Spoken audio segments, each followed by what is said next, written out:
Si vous avez regardé notre vidéo sur le stress, vous savez maintenant qu'il n'est ni bon ni mauvais, il fait partie de la vie et il n'est donc pas possible de l'éliminer.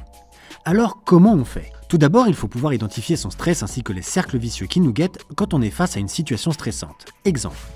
Marion doit faire une présentation devant sa classe. Naturellement, elle est stressée.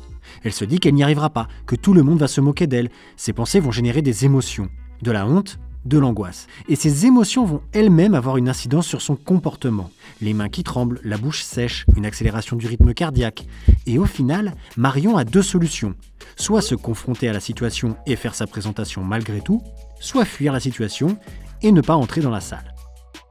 Bien évidemment, chacun de ces comportements va avoir des conséquences qui vont avoir une influence sur la gestion prochaine d'une même situation de stress. Si Marion ne fait pas sa présentation, elle saura qu'elle n'a pas su faire face à la situation, que le « je n'y arriverai pas » est le plus fort. Cette fuite pourra l'amener à une baisse de l'estime de soi.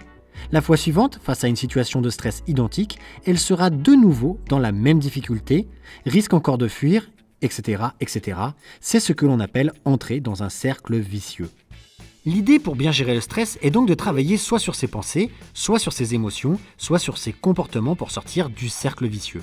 En se confrontant à la situation, Marion agit sur son comportement, ce qui lui permettra peut-être de modifier ses pensées par rapport à la situation. C'était pas si terrible, j'ai stressé pour rien, et de diminuer son stress si la situation se représente.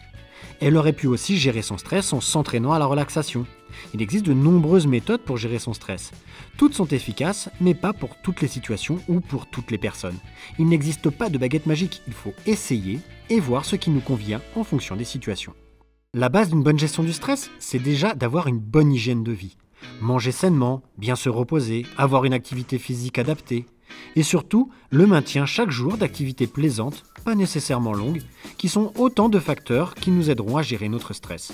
Attention, fumer, consommer de l'alcool, manger trop gras ou trop sucré, si cela peut calmer les anxiétés sur le moment, à long terme, cela ne sera pas efficace, car l'organisme s'épuisera et ne pourra plus faire face. Autre méthode pour arriver à une meilleure prise de décision en situation de stress, la relaxation. Pour qu'elle soit efficace, il faut la pratiquer régulièrement, dans un endroit calme, pour pouvoir bien la maîtriser et pouvoir en bénéficier dans les moments importants. Pour gérer son stress, on peut aussi utiliser la technique de la focalisation de l'attention. On choisit un objet dans son environnement et en le regardant, nous le détaillons très fortement. Ensuite, on fait le même exercice en fermant les yeux.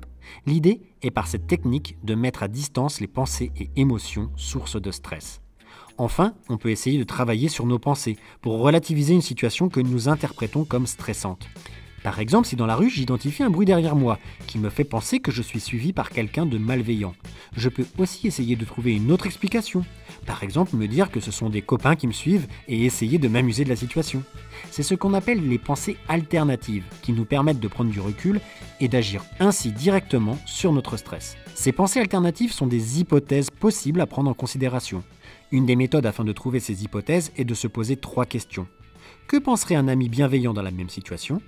Si j'étais un observateur extérieur à la situation, qu'est-ce que je penserais ? Quand je serais rentré chez moi et que je ne serais plus sous le coup de l'émotion, mais bien tranquille, qu'est-ce que je me dirais en repensant à cette situation ? À chaque fois que vous avez des pensées stressantes, essayez ce petit exercice et observez comment il agit sur votre stress. En résumé, pour gérer son stress, il faut être en mesure d'identifier les situations qui vont en apporter. Ensuite, il faut essayer de gérer ses pensées, émotions et comportements face à ces situations, par des techniques et des stratégies propres à chacun. Surtout, si cela ne fonctionne pas, il ne faut pas hésiter à aller consulter un professionnel de santé. Il vaut mieux consulter pour rien que pas du tout.